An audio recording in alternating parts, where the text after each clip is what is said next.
The Scarborough Land Conservation Trust was founded in 1975, here in 1988, and first became aware of a project that the Land Trust was working on in 1988, and that, or in 1987, excuse me, and that was a trail, the Eastern Road Trail. Tom Daley has led that effort to create a trail that runs all the way from South Berwick up to Portland, Maine. Scarborough's portion runs from the Old Orchard line to South Portland, and it runs along the old Eastern Railroad bed. I received, well, first of all, the town manager received a letter from the Land Trust. I'll read that so that the public is aware of what they requested. Dear Mr. Betterly, the Scarborough Land Conservation Trust would like to obtain a conservation easement for a section of the old Eastern Railroad line. The area of interest is a 2,200-foot section beginning at the old Blue Point Road and runs southwest to the old Orchard Town line. As you may be aware, the town of Scarborough owns this particular section. The objective of the conservation easement would be to allow the Scarborough Land Conservation Trust to manage the rail bed for public hiking and biking. Granting the Scarborough Land Conservation Trust an easement will provide the necessary link between the section of the Eastern Trail currently managed by the Scarborough Land Conservation Trust and Saco Trails, the group that manages the Eastern Trail in Old Orchard and Saco. Scarborough Land Conservation Trust will draft a conservation easement for your review and approval. In the meantime, if you have any questions, please call Trustee Tom Daley, signed Steve Shannon, President. And then Mr. Betterly responded that he would be waiting for the council review and direction. So that's one of the reasons why I decided to put it on the agenda.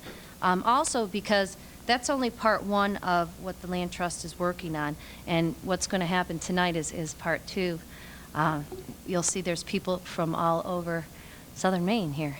And I'm going to read a letter from Tom Daley that I received on January 22nd.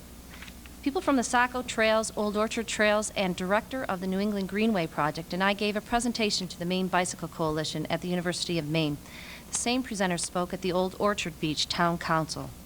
We asked for their support along with materials and labor to improve their section of the trail, and the request was well received. The City of South Portland is working on extending their Shoreway Trail to Scarborough. South Portland's city engineer is behind this project. They are almost at the Pleasant Hill Road at this time. Their trails will also connect to the Eastern Promenade Trail via the Casco Bay Bridge. Portland Trails has plans for the connecting link. A group of trail organizations and supporters met on January 21st to organize a united effort to improve and connect all the trail links together. The East Coast Greenway Trail will connect Key West, Florida to Calais, Maine. The State of Maine coordinator is Sue Ellen Bordwell at University of Southern Maine, and the Old Eastern Trail is a vital part of this system. We cannot afford to give away any part of this railroad bed until we have our trail plans in place. Can I make a presentation at the Town Council meeting? And so that's why I request this. That's the basic history, and I guess I'll turn it over to who's starting. Tom? Yeah. Town Manager, Mr. Bentley, and Council Chairman, Mr. Messer, and councilors. My name is Tom Daley, and I'm a trustee in the Scarborough Land Conservation Trust and also the trail coordinator. So we're here tonight, a group of us, there's 5 of us here, 6 including myself, to make a presentation and kind of give you an update on what's happening in the local communities and the local trails, and also how it ties into the Old Eastern Railroad bed. You know, we would like to say that the whole idea of a trail, an Eastern Trail, is our idea, but I'm afraid we can't. I have a copy that was done by the state of Maine in 1971 by the Planning and Research Division of a trail, and this section of the trail goes from South Berwick to Scarborough, Maine, 1971. So you see, and here it is a few years later, to say the least, and we hope now to make this a reality. So what I'd like to do now is each presenter will come up and tell you a little bit about their trail and how it ties in with the Old Eastern. Now, the first gentleman is Dave Pineo, and Dave is the senior engineer for the City of South Portland and heavily involved with the trails. Real briefly, in South Portland, I attended a meeting about a year and a half ago, and it became realized that a trail is going to develop north-south here in the United States. It's just a question of time and planning for this. We have already established a green belt in this portion of South Portland down through the Knightville area. Many of you are aware of it. It starts basically, and the dash green is what's under construction. So as you can see, in South Portland, we're almost down to the Scarborough line, and we will go all the way to Bug Light. Bug Light, as many of you are aware, was acquired by a vote of the taxpayers, a 14-acre parcel on the very point which is going to be developed into a park area this summer. Going from there all the way down to, as I mentioned, almost the Scarborough line. I have talked to the landowners from this point down to the Pleasant Hill Road, and we're negotiating now to acquire this portion. At the Pleasant Hill Road, we'll have to get over the train spur, which will become the Amtrak spur. And at that point, that puts us on the eastern track, the old abandoned eastern track, which runs all the way to Southborough. And I really visualize that as being the major spur, which will continue to the south. Coming up here, that's where we would plan to come over the new bridge, the Casco Bay Bridge, going down onto Commercial Street, along up to Eastern End where the narrow gauge is, then across the old Canadian Pacific Bridge, and then heading north up through Yarmouth and up the coast. But I think it's going to come. It's just a question of timing. As you can see here tonight, we have a very enthusiastic group of people, and it's not just here, it's everywhere, and people are realizing what an asset these trail systems are to their community. And you can visualize being able to hop on a mountain bike here in Maine and taking a week trip and ending up in the Carolinas, into Maryland, stopping at bed and breakfasts along the way. This is very much going to become a reality, and we're just a small piece of it. Planning for it as developments occur along this route, trying to save out these strips with your planning department. It's all vital. It's going to happen. It's just a question of when. Our next presenter is gentleman, Dick Roberge. He's a retired educator. He was on the Old Orchard Recycling Committee, past member of the Old Orchard School Board, and various other community services. Dick? Thank you for giving us the time to be here and make this presentation. And I also will be brief in my presentation. I was asked by the Saco Trails Committee to be part of this committee because the trail runs through Old Orchard and we simply didn't have representation, and I was happy to join the committee and work along with them. We only have 1.5 miles, 1.6 miles to be exact, that goes through the Old Orchard part, but it's a mighty 1.5 miles in that we had quite a washout in the storm, the big rainstorms that we had back in October of last year, 2 years ago. That's become a problem that we need to overcome. We met just this week with a civil engineer from the Department of Transportation. We're going to be doing he will be doing a layout for us in terms of a design of what we need to overcome that problem. He's putting us in touch with some people from the Department of Transportation, making the right networking plans to be able to get some grant money to see this come through and become a reality.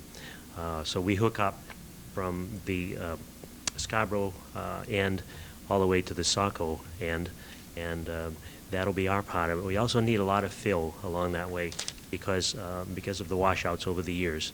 Our community is pledged, as well as Saco is pledged, to give us some in-kind donations when we write for grants, and we'll be helping to fill a lot of these low areas. And that'll be our contribution for it.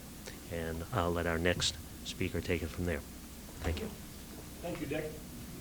Next presenter is John Andrews. John is a semi-retired electrical engineer. He's a registered Maine guide. He was chair of the Saco Trails, past chair of the Maine chapter of the Appalachian Mountain Club, and knows a lot about trails. Go ahead, John. Thank you. I got to thank Tom. We founded a trail committee in Saco a little over 2 years ago, hoping that maybe there'd be some interest. Right now we have 20 members in our committee. You'll get a copy of our trail guide from Tom this evening. And he told me about the Eastern Trail. So We contacted the major property owner.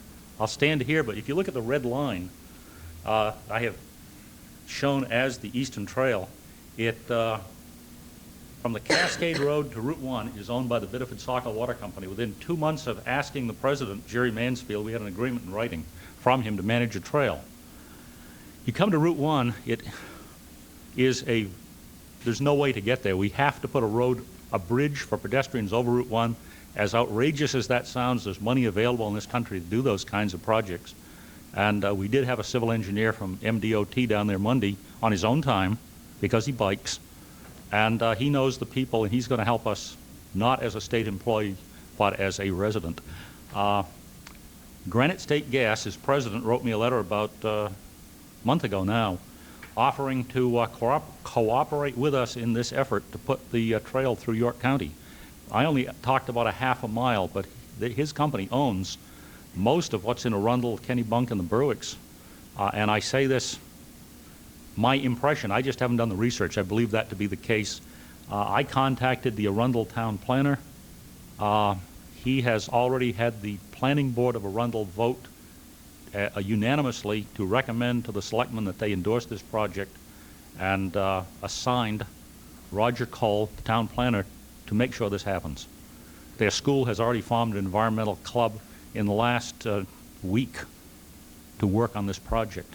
He's working with Kennebunk, a man named Keith Bowles in the Berwicks. I haven't yet spoken with him, but Keith is the chairman of the Maine Traffic Advisory Committee, which talks about alternative transportations, bicycle routes.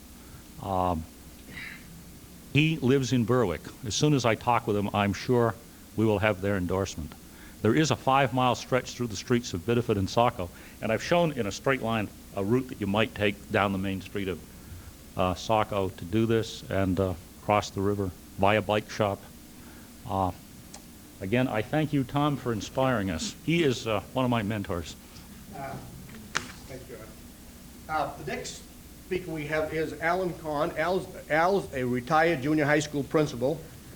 He's a member of the Saco Conservation Commission, founder of the Saco Land Trust, founder of the Saco Trails. He's a founder, okay? I come before you this evening to talk a little about something that we said we wouldn't talk much about, which is money. But obviously, there needs to be some work done on this old Eastern Railroad bed in order to make it usable for hiking, biking, and jogging, and so forth. I'm working with Dick Roberge, who you heard earlier, who is in Old Orchard, together with Peter Morelli, our Saco City planner, to submit a grant proposal to the Maine Bureau of Parks and Lands, the Department of Conservation, which has some so-called ICE-T funds, which are federal funds, and which require a matching in-kind contribution from the communities that may seek such a grant. I come before you this evening just to let you know that there are such funds available. A grant application will be forthcoming fairly soon out of the Bureau of Parks and Lands. The deadline, I'm told, this year for application is May 15th, and so this may be something that you may wish to get involved in too.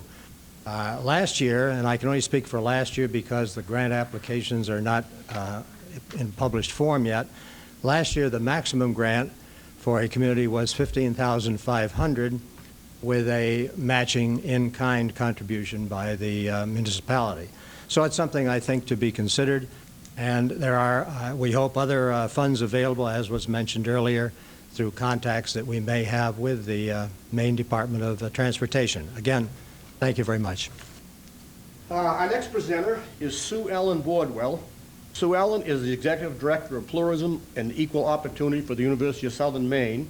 She is also the Maine Coordinator for the East Coast Greenway project. Sue Ellen?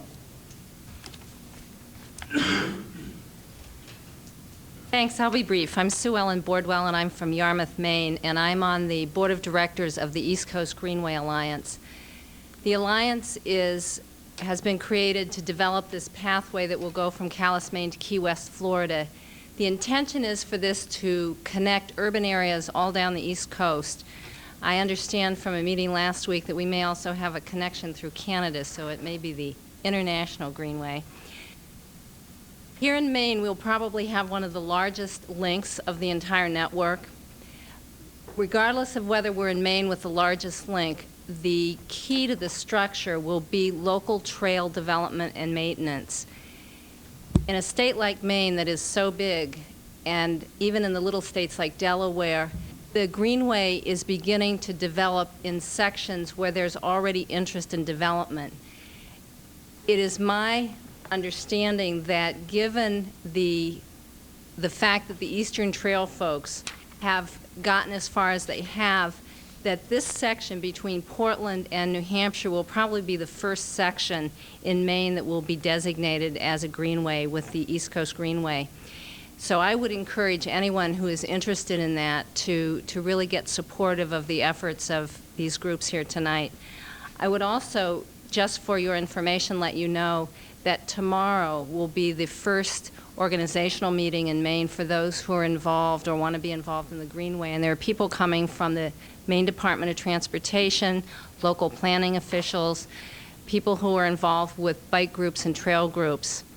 When the Greenway is completed, it is intended to be used by almost anybody who isn't using a motor. So it will be available for bikers, hikers, wheelchair users, bladers. Anybody can use it, and if you can imagine blading from Calais, Maine to Key West, Florida, it could be done eventually.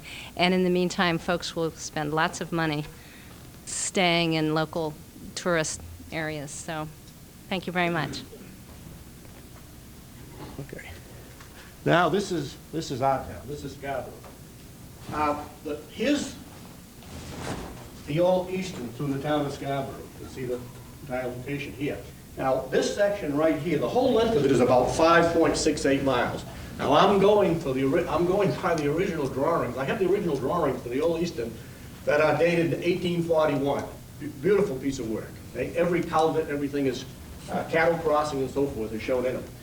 Now, this section right here was what was mentioned earlier in the meeting. This section is actually owned by the town. This is town property. The section from Old Orchard to the old Blue Point Road is owned by the town. This is the one the land trust has asked for an easement to work on that trail, this section here. Now, the darker section up here from the old Blue Point Road to the Black Point Road is owned by the state of Maine. It's under the Department of Fisheries and Wildlife. Okay? And we have management rights, trail management rights with the Fisheries and Wildlife for that section. This section has been torn up because they're putting in sewage and stuff in here now. So, of course, we've had washouts here since the big flood of '95, so the trail has been impassable here for some time. Now, this section right here is the eastern road that goes down here, and that's about, get my notes here, right? About 1.32 miles right here. And this is actually a road going down to the development stuff down here. But originally, the railroad bed was a minimum of 66 feet wide, and some sections go over 100 feet wide. And then from this point on, you see the broken dots, there's two sections of property that are privately owned.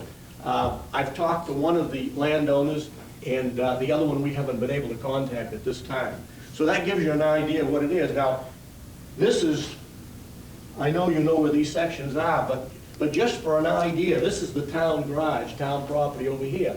And if you look at the town property over here, the new turnpike entrance, Haggis Parkway, there's almost, an easy trail going over in that direction. Possibility of the trail easily going to Oak Hill, Pine Point, it goes right by Pine Point today, Dunstan, right near Dunstan, North Scarborough, of course there are snowmobile trails, but there's other plans for trails in these sections. In Pleasant Hill, it would be very possible to tie the whole town together.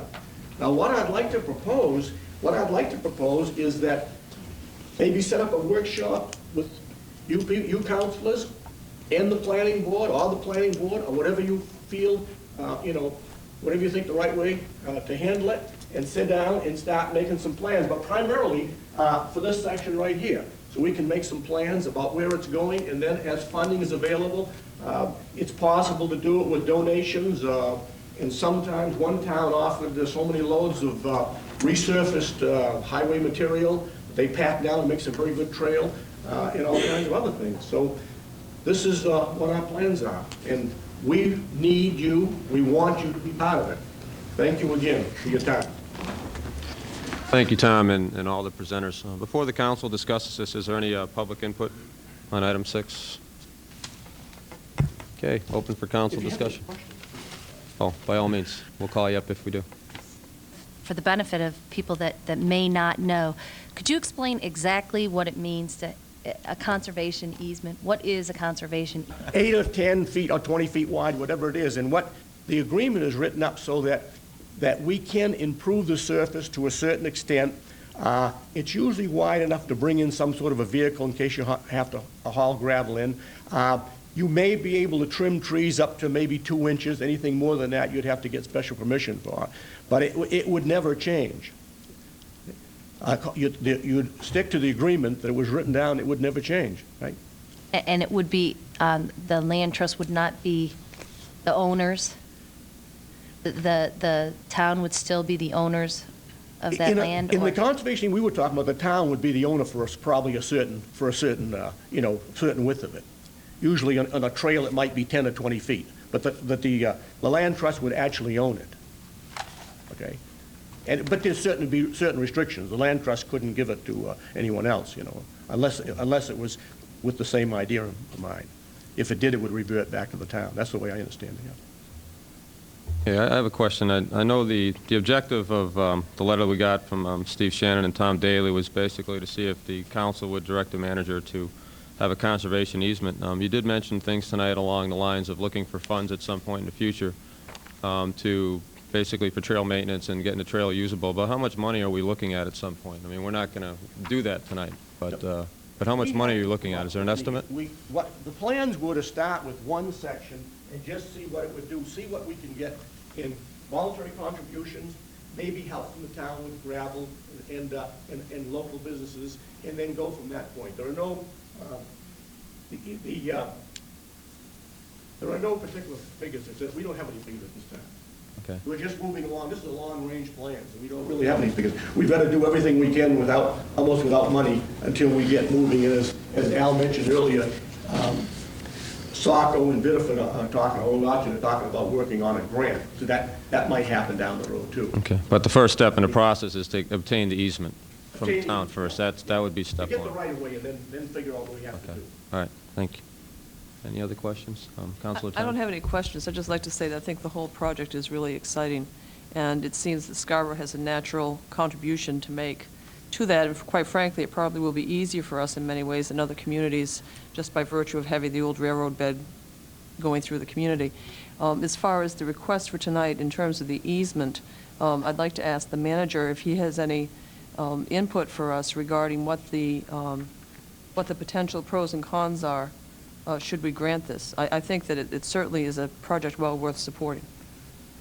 Mr. Bedley? Yeah, I'm not aware of any downsides. I think it would be a very worthwhile project and a worthwhile thing to do. And I've also discussed with Tom, I know that the part of that trail system would benefit from the use of the utility bridge that the Scarborough Sanitary District maintains over the Scarborough River. And I think that perhaps the town could assist in the discussions with the sanitary district, because I know they have some valid concerns about their liability on use beyond that which the bridge was designed for. And I think we could assist them in other ways than financially. Mm-hmm. But obviously any documents that were drawn up, and they have one that they recently received from the state of Maine, Department of Inland Fish, for that section. We could get that reviewed by legal counsel and bring it back to the council for action. Thank you. Any other? Councilor Alquist? Yeah, I also think it's a great idea, and it's an exciting idea.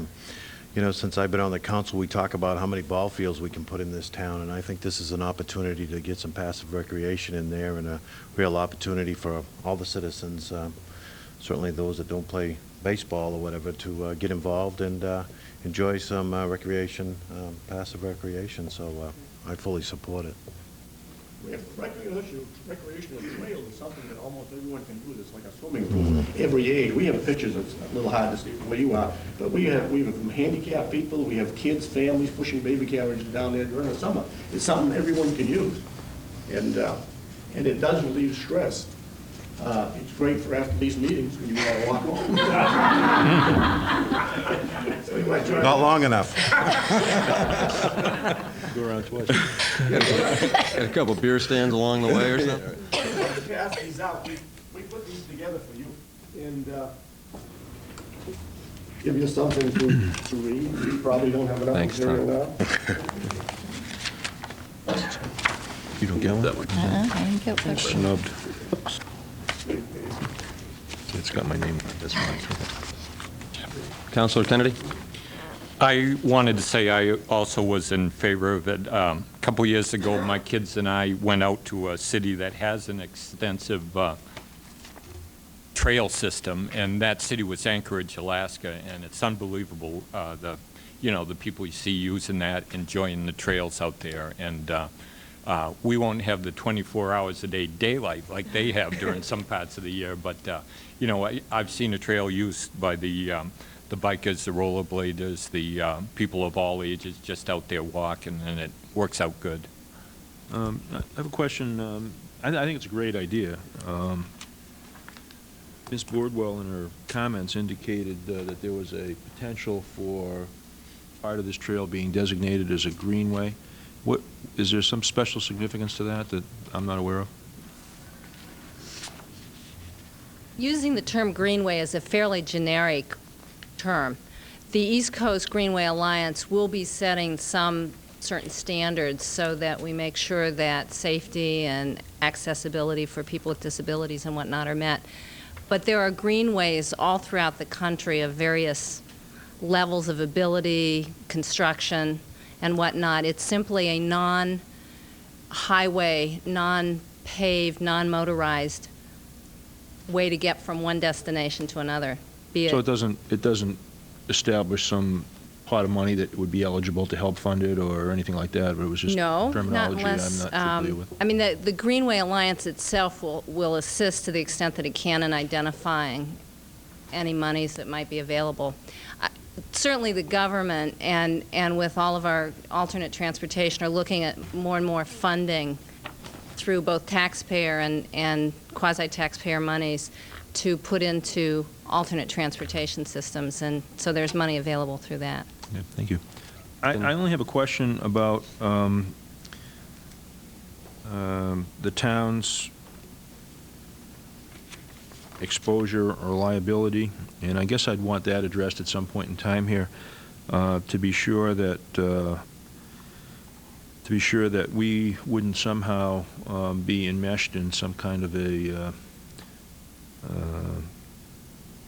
lawsuit or whatever if someone had an accident using the trail and it was land that we owned and had given the management rights to Scarborough Land Conservation Trust or anyone else. And so I would ask that the manager would be able to report back to us on that issue.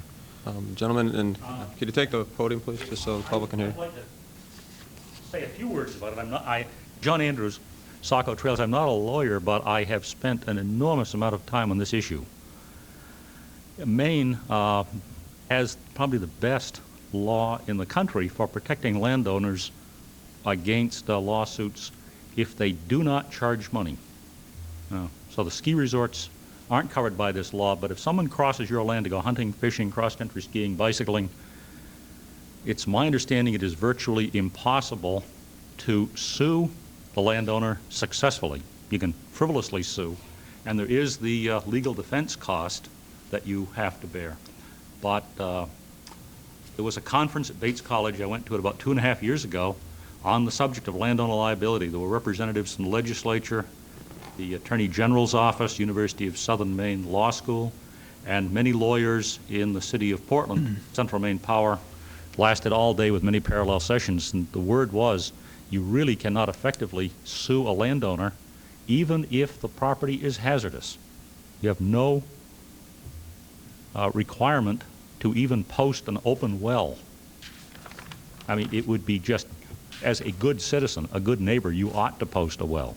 But if the sign is knocked down, the message I go is you cannot be sued.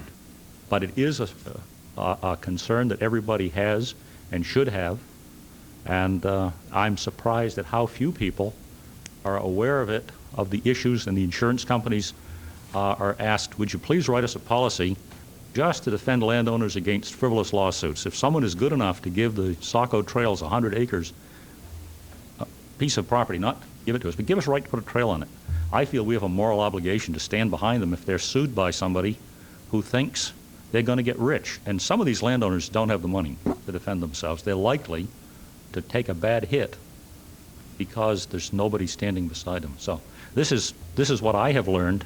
Everybody's worried about it.